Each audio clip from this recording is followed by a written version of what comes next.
ಅಭಿವೃದ್ಧಿಯಲ್ಲಿ ರಾಷ್ಟ್ರ ಹಾಗೂ ರಾಜ್ಯಕ್ಕೆ ಮಾದರಿ ಗ್ರಾಮವಾಗಿ ಹೊರಹೊಮ್ಮಿದ ಬೆಳಪು ಗ್ರಾಮದ ಅಭಿವೃದ್ಧಿಯ ಮತ್ತೊಂದು ಹಂತದ ಗುದ್ದಲಿ ಪೂಜೆ ಬೆಳಪು ಗ್ರಾಮದ ಅಭಿವೃದ್ಧಿಯ ಅಧಿಕಾರ ಬೆಳಪು ಗ್ರಾಮ ಪಂಚಾಯತ್ ಅಧ್ಯಕ್ಷರೂ ಆದ ಡಾಕ್ಟರ್ ದೇವಿಪ್ರಸಾದ್ ಶೆಟ್ಟಿ ಅವರ ನೇತೃತ್ವದಲ್ಲಿ ಜರುಗಿತು.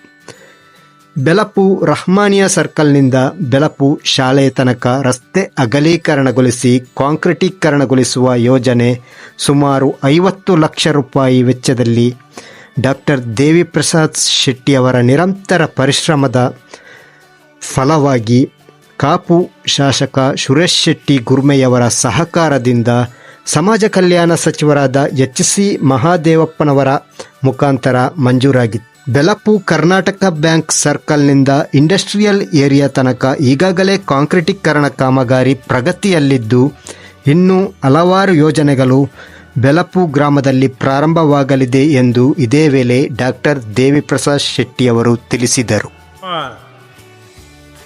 ಬೆಳಪು ಗ್ರಾಮ ಪಂಚಾಯತಿ ಈಗಾಗಲೇ ಅಭಿವೃದ್ಧಿಯಲ್ಲಿ ರಾಷ್ಟ್ರಕ್ಕೆ ರಾಜ್ಯಕ್ಕೆ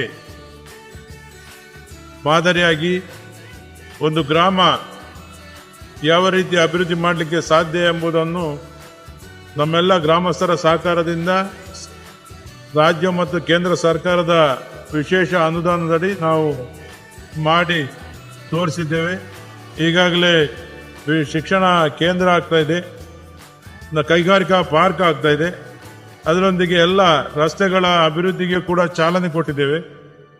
ನಮ್ಮ ಎಲ್ಲ ರಸ್ತೆಗಳು ಕೂಡ ಒಳ ರಸ್ತೆಗಳನ್ನು ಕಾಂಕ್ರೀಟೀಕರಣಗೊಳಿಸಬೇಕು ಎಂಬ ಉದ್ದೇಶವನ್ನು ಇಟ್ಟುಕೊಂಡು ಈಗಾಗಲೇ ಬೆಳೆಯುತ್ತಿರುವ ನಗರದ ರೀತಿಯಲ್ಲಿ ಬೆಳೆಯುತ್ತಿರುವಂತಹ ಬೆಳಪುವಿನಲ್ಲಿ ನಮ್ಮ ಶಾಲೆಯ ಮುಖ್ಯ ರಸ್ತೆ ಬೆಳಪು ಅದು 50 ಲಕ್ಷ ವೆಚ್ಚದಲ್ಲಿ ಸಮಾಜ ಕಲ್ಯಾಣ ಸಚಿವರಾದ ಮಹಾದೇವಪ್ಪನವರ ಸಹಕಾರದಿಂದ ನಮ್ಮ ಶಾಸಕರಾದಂಥ ಸುರೇಶ್ ಶೆಟ್ಟಿ ಅವರ ಶಿಫಾರಸಿನಿಂದ 50 ಲಕ್ಷ ಅನುದಾನ ಬಿಡುಗಡೆಗೊಂಡು ಕಾಮಗಾರಿ ಪ್ರಾರಂಭ ಆಗಿದೆ.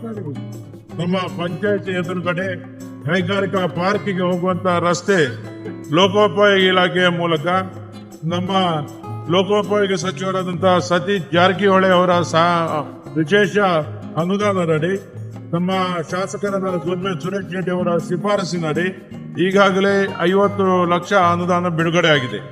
ನಮ್ಮ ಜಮೀರ್ ಅಹಮದ್ ಖಾನ್ ಅವರು ನಮ್ಮ ವಕ್ಫ್ ಸಚಿವರು ಮತ್ತು ಅಲ್ಪಸಂಖ್ಯಾತ ಅಭಿವೃದ್ಧಿ ಸಚಿವರು, ಅವರು ಕೂಡ ನಮ್ಮ ಅಲ್ಪಸಂಖ್ಯಾತ ಕಾಲೋನಿಗಳ ಅಭಿವೃದ್ಧಿಗೆ 50 ಲಕ್ಷ ಅನುದಾನವನ್ನು ನಮಗೆ ಒದಗಿಸಿಕೊಟ್ಟಿದ್ದಾರೆ.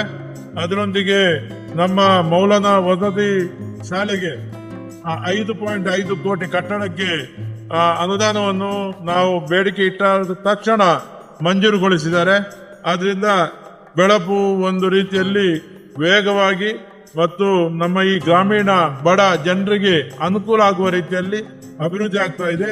ನಾವು ಇನ್ನೊಂದು ನಮ್ಮ ಪ್ರಮುಖ ಬೇಡಿಕೆ ಬಡವರಿಗೆ ಹಕ್ಕುಪತ್ರ ಕೊಡುವಂಥದ್ದು, ಅದನ್ನು ಕೂಡ ಶೀಘ್ರವಾಗಿ ಹಕ್ಕುಪತ್ರ ನೀಡುವಂತೆ ಅರಣ್ಯ ಸಚಿವರಾದಂಥ ಈಶ್ವರ್ ಖಂಡ್ರೆ ಅವರಿಗೆ ಮನವಿ ಮಾಡಿದ್ದೇವೆ. ಎಲ್ಲ ಅಧಿಕಾರಿಗಳಿಗೂ ಮನವಿ ಮಾಡಿದ್ದೇವೆ. ಮುಂದೆ ಆದಷ್ಟು ಶೀಘ್ರ ಹಕ್ಕುಪತ್ರವನ್ನು ಒದಗಿಸುವಂತೆ ಕಾರ್ಯರೂಪಕ್ಕೂ ನಾವು ಅದನ್ನು ಮಾಡಲಿಕ್ಕೆ ಪ್ರಯತ್ನ ಮಾಡ್ತೀವಿ.